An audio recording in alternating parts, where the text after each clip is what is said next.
G'day folks, and thanks for joining us again. Well, tonight we've got a real lineup for you.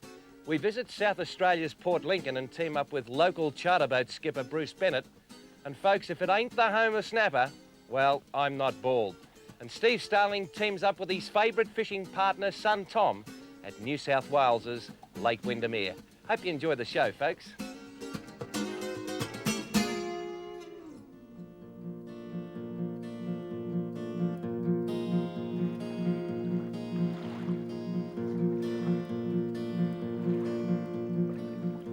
What happened, Bruce? Well, I reckon they took that pilchard, said thanks for breakfast, and they're long gone. Oh, no, he didn't. He said I'm back again. Did he really? You come back for dessert. Well, folks, here I am again. And he's gone again. I'm on the water, and isn't that amazing? Today I'm in South Australian waters. This is a place called Roxby Island, part of the Sir Joseph Banks group of islands, about 20 kilometres off the coast of Port Lincoln on the Eyre Peninsula. And with me is Captain Bruce Bennett of Dangerous Reef Explorers. And there's nothing dangerous, Bruce, about this magnificent South Australian snapper. No, there is nothing dangerous about that at all. Bruce specialises in taking tourists and interested groups around the tuna farms which have become synonymous with this area. But he also specialises in reef fishing charters, and today Rex Hunt Fishing Adventures and the crew have chartered Bruce to see if we can get some nice fish out of these fruitful waters. And it hasn't been a bad start, folks, this early in the morning. The essence of any fishing is to have enough bait and enough burley to attract the fish. Now, there's a pilchard, the staple diet of so many fish in the sea. I can't imagine how many tons of pilchards are eaten each day in the sea. We simply put it through the side of the body of the pilchard and a half hitch around the tail. Now, when you've got a burley trail in a little tidal flow that we have here, we've got a tidal flow of between, say, 2 and 3 knots. One of the easiest ways to catch a fish is to just introduce the pilchard into the water like that and just slowly, and I'll put the ratchet on so you can probably hear what's going to happen, just like you've seen me do in the yellowfin tuna segments on the south coast of New South Wales, is introduce it into the water and the fish will come up and it's slow. Take it. Just like that. Oh, this is just terrific fun. And you can really relate it to fishing off the pier or in the river. If you get in that burley trail, it's like a freeway. If you want to see a car in Melbourne or South Australia or any of the states in Australia, you go to the freeway because that's where they all are. They're all in a line going somewhere. And what you do is you create an artificial freeway of the seaway. I like that. You could always make a song about that. And here's another snapper. We have got hundreds of snapper in the burley trail. And that was just a typical way of catching snapper. You don't have to be on the bottom all the time. You just freely swim a half a pilchard down the burley trail and Bob's your uncle. And snapper is the order of the day. The hook comes out nicely. I use a 3/0 hook. It's a curbed 3/0 Kirby Kendall style. It comes out easy, it goes in easy. You give them a kiss and you throw them back, and that's what fishing should be. A lot of fun.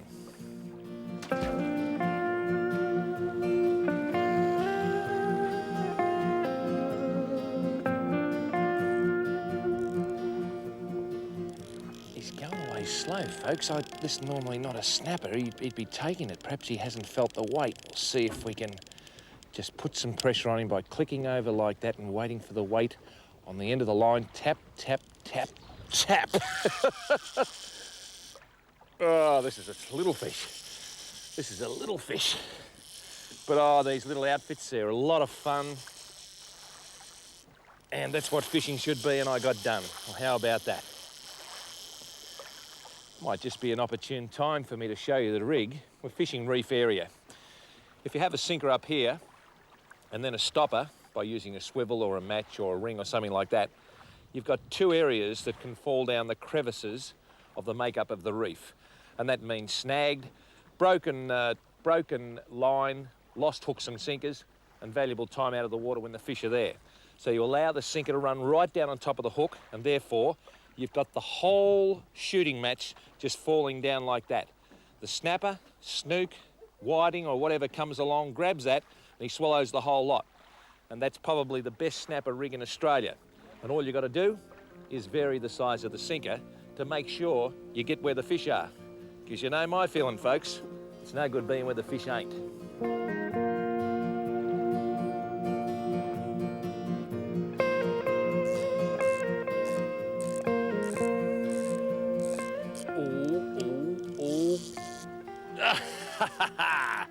Got him again, folks. The old 3-card trick played with a 2-card deck. Well, South Australia, the old crow eaters. They might give us a little bit of a hurry up in the old footy stakes every now and again, but I tell you what, without doubt, dare I say it, it looks like it's the home of snapper. And when we come back, folks, there'll be more Rex Hunt fishing adventures.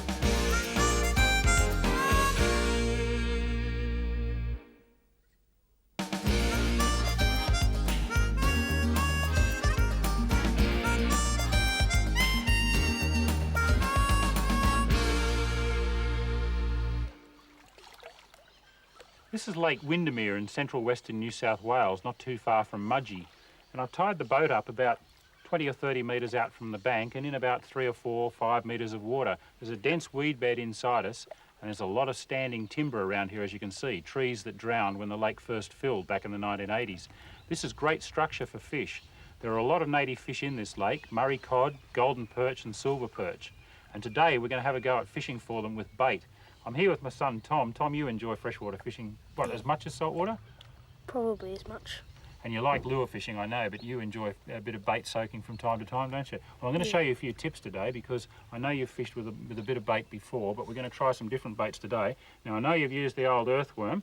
They're one of the best baits around, but I want to show you a little tip for when you put them on the hook. A lot of people just get one worm and push it right up around the hook. This is the way I want you to put worms on. It's much more effective. Just get the point of the hook and snick it through the body of the worm, run it through for just a centimetre or so, and then bring it out again. And look at the way he wiggles, and you get another couple of worms. Don't be afraid to use a few. You know, we've got plenty of worms. People try and get away with just one worm on the hook. You're much better off to have all these dangling ends hanging off. Do you reckon that'll look pretty good to a fish? Yeah. See, they'll keep wiggling like that once it gets in the water. And that's the way to do it, just a centimetre or so on the hook with each one. Now I've got Tom's sinker running right down and sitting on top of his hook because the technique we're going to use today is called bobbing. And it's a very effective freshwater bait fishing technique. Righto Tom, no need to cast this, just drop it straight down there beside us because we're sitting in amongst all this timber. The fish are probably right underneath us. Now I'm going to use another very effective freshwater bait, and that's a crayfish or yabby.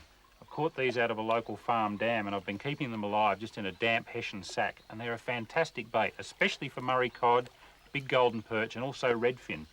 Now again, I'm rigged up with the sinker running right down onto the top of the hook. It's about a number 10 hook, and what I'm going to do is just double the tail of the yabby over like this, take the point of the hook and run it through the tail, bring it right out like that, and I've got the yabby hanging right off the hook and the sinker sitting down on top of it, as you can see. Now that yabby will stay alive for quite a long time like that, and his legs are moving and his claws waving around. Some people break the claws off, but on a small yabby like this, I'm happy enough to leave the claws on. On a big one, I probably would break them off because the yabby will stand up and tend to fight the fish off as it's trying to eat it. Okay, now it's a matter of lowering this down to the bottom, again, straight under the boat. I'm going to free spool the reel. You open your bail arm, Tom, and we'll let our line down until it hits the bottom. It shouldn't be too far down. I think we're in about 5 metres of water here, maybe 6. Down, down, down we go. Maybe 7 metres. There we go. Okay, it's on the bottom now. You're on the bottom. Now close your bail arm. Now we just lift the line up. Wind a little bit of line up, Tom, until you can just feel the weight of the sinker and you know that it's just off the bottom. That's it. Perfect. Now what we're going to do, and this is why it's called bobbing, is just lift our rod tip up and you'll feel the sinker bouncing up and down on the bottom. Can you feel that? Can you feel it hit the bottom? So lift and drop, and if you lose contact with the bottom, just let out a little bit more line, because sometimes it'll drop into a hole. There we go, I'm on the bottom again.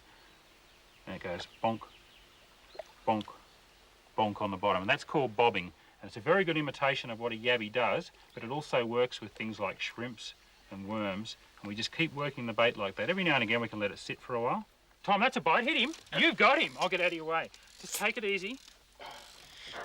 Oh, nice one. Don't wind it any further. Now, see, that's a common mistake too, is to wind the fish too close to the rod tip. See how he's a bit hard to handle now? So we just pull a little bit of line off. And that, you'll always only reel up until about the length of your rod. And then you can raise your rod up and bring the fish to the surface. Oh, he's a nice one, mate. Look, look at all the worms hanging out of his mouth. One of them just fell off the hook. Good stuff. Well, he liked the worms more than the yabbies, and that bobbing action obviously attracted him. Oh, Tom, what do you reckon about that? Yeah, it's a good coloured fish. It's a beauty, isn't it? You've caught bigger goldens than this, but have you ever caught one on bait before? No. No, well, there you go. That's something new, isn't it? Now, listen, I'm just going to get the hook out. What do we do with him? Want to keep him or let him go? I think we'll just release him. All right, let him good fight lad. another day. Let him fight another day. Yeah. You going to give him a kiss like Rex does? No, I don't think so. These guys really slobber. Really slobber, do they? Okay, I'll get the hook out. He's just nicely hooked right here in the jaw. He's a nice fish, mate. He's heavy. I'd say he'd be, well over a kilo. Might be 1.5 kilos. Now look, the other thing you've got to, you know this, Tom, but we'll just show the kids at home that you've got to be really careful with these sharp spines that they've got on the back of their gill cover. They're sharp. Have you been spiked by them? Yeah, once I did. They're the same as like on a flathead, aren't they? Yeah, I've been And spiked bass by have a got them, and flathead barramundi have got them. Really sharp cutting edges there, and there's a slightly sharp one along there as well. Oh, he wants to go. Now, the way I've got him under the belly there is quite a good way to hold him, because there's no spikes down there to speak of. Now I'm going to put him in the water. Oh, he's away. Well done, mate. You've done it again, showing me up. So there you go. If you're using your natural baits, present them as naturally as possible, and don't be afraid to put a little bit of motion into it. That bobbing or yo-yoing technique really works, especially in freshwater.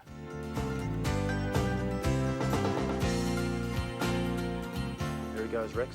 Yeah. Just coming along there. Just Yep, I've got him. I've got him. in front I've got of him. Oh. Oh, Yeah. Going the other way. But isn't that fishing, eh? It's the way it goes. Folks, you know I get excited about fishing, and I'm here at, well, I suppose you could say the mainland of Australia's premier trout fishing impoundment, Lake Eucumbene. It's mighty. With me is Kay Bush, and a lot of you people who take fishing serious would know through the readings of Modern Fishing and Bill Classen's Freshwater Fishing magazine that Bushy is the resident fly fishing expert. And Bushy, this, to coin a phrase, is your home territory, Lake Eucumbene. Well, I do spend a lot of time out here, Rex, and it's a top lake, and we're in a good part of it at the moment. We're in Frying Pan Arm, and we're just before evening, so we're expecting a bit of action along here, Rex, and we've already had a little bit, so that's a taste of what's to come. What we want to get across to you folk at home is that there's tremendous camaraderie amongst fly fishing people, amongst any people, on a pier or in a stream. When two guys hit it off and they've got the same interest in fishing, you're in with a big chance. And tonight, it's getting near prime time. Let's see if we can pick this fish up again there, Bushy. Okay, Rex. Let's put it in front of him again. A lot of people at home would say shallow water, difficult to catch fish, because a lot of people think you have to have deep water to catch fish, but I think I could just about, at 6'4" on the old scale, walk across the other side. Why so shallow water? I thought you'd probably walk across the other side on the top of the water, Rex. I didn't think you'd have to go in. Now leave the smart stuff to me, eh? Okay, Rex. Well, what we're going to be doing here in this shallow stuff, the fish will be all coming in here to feed later on. We're here probably 2 hours before dark. The fish will come into this shallow water because that's where all the food is. And they'll be eating stick caddises, and they'll be eating snails, and later on they might even be eating some beetles. And we're going to be sneaking along here with Rex, and we'll see the fish come up and take some food, and then we'll be throwing the fly right in front of it, and hopefully we'll catch one. At least that's the theory, Rex, anyway. His surname is not only Bush, the old bush under the nose signifies that he thinks like a fish. He might look like a fish too, but he knows his stuff. And folks, just understand that I'm really excited about the possibility of catching a fish. Well, we're definitely going to catch one in here, Rex. There's no such thing as definite, mate. Ask my wife. The old red tag, Bushy. I tell you what, I've knocked a couple of nice brownies off when I was a kid, the old red tag, the beetle pattern, but this is very impressive. Tina Turner would love these at a concert on a reload, mate. Run us through some of your favourite flies. Well, in this little piece of water here, Rex, these are the little stick caddis, which we know the fish have been eating over the last week or so. Yep. In the shallow water, and that's just the little yellow grub that lives inside the stick. Oh, yeah. So that's might catch us fish. Other than that, the fish we've been catching with the snails. Yeah. These are just little snail patterns. Now, I heard Paul McCartney say the other night the beetles are making a comeback. They look like they're making a comeback in your fly box, mate. Beetles will make a comeback right before dark, Rex, because they'll all fly down, fall in the water, and we'll knock them off with these little foam beetles. Well, talking about knocking them off and knocking flies off, if some of these blighters keep buzzing around the old bearded burbler, they won't see nightfall. Let's fish, Bushy. Let's get them, Rex.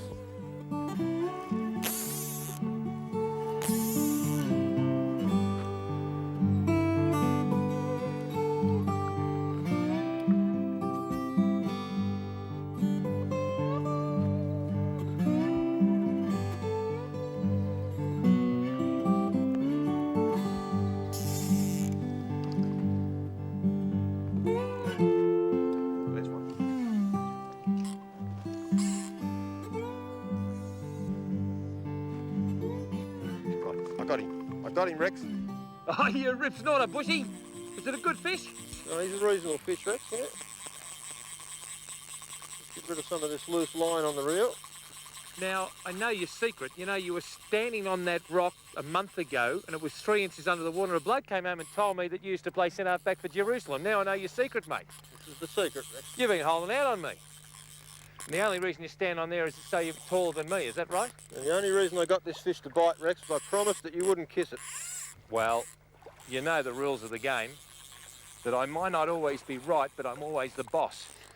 I feel like Sir Edmund Hillary over here. We got a chance of bringing it in a little bit, What can we have? a little bit shallower. It's a very nice fish. Do you want to grab my hand or what? You're not that way No, inclined. I'll get off. A rainbow. A rainbow. A beautiful looking fish. What beautiful looking fish, if you don't mind, umpire. Ooh, now what did you say you get on? A snail? Snail pattern, yeah, just like the one we showed you earlier, Rex. I think it's... Oh, ho, ho, ho, ho, ho. Well, that's what we came for, folks. Oh, have a look at that. That'd be a fairly typical Eucumbene rainbow. Female rainbow, is it? Could well be, Rex. You going to ask it out for dinner? No, mate, I'll tell you what, I'm a bit hungry. You wouldn't want to kiss a I male tell one, you what, would you? just about ready for the nose bag for you and I, mate, and I tell you What do you reckon about this one, Rex? Is he going to swim back, or are we going to eat him for dinner? No, mate, she's going back. She's going You know the rules, don't Okay. you? You know the rules. Now, you've got a lot of friends from Marimbula and Pambula that says don't let Rexy kiss anything from Eucumbene, mate, but you know the rules, don't you? There you Give us go, a Rex. Thank you very much, mate. She is magnificent. She is magnificent. And you're going to swim, girl, because you are just fantastic. Off you go. Off you go. Come on. Come on. Come on. There you go. Come on. Come on. Off you go. No. Doesn't want to go, Turn Rex. around the other way. I think she fancies Come on. you, Rex. Turn around the other way. Come on. Turn She's around away. the other way. And away Away we she go. goes. It's not bad, this Eucumbene, Rex. Good fun. This bloke's called K. Bush. And he's just caught and released a magnificent rainbow trout here in Lake Eucumbene. And it's a good feeling, isn't it? It's a great buzz. There's nothing wrong with knocking them on the head and putting them in the fry pan, but it's a great feeling when you let them go to fight again another day, Bushy. We'll get him tomorrow night, Rex. You think we might? You never know your luck. He's K. Bush, I'm Rex Hunt, and I wonder why they call him Bushy. You wouldn't mind lending me a bit for up here, would you, mate? I reckon there's more on my lip than your head, Rex, but anyway, let's catch another one. It was good fun. Good on you, Bushy.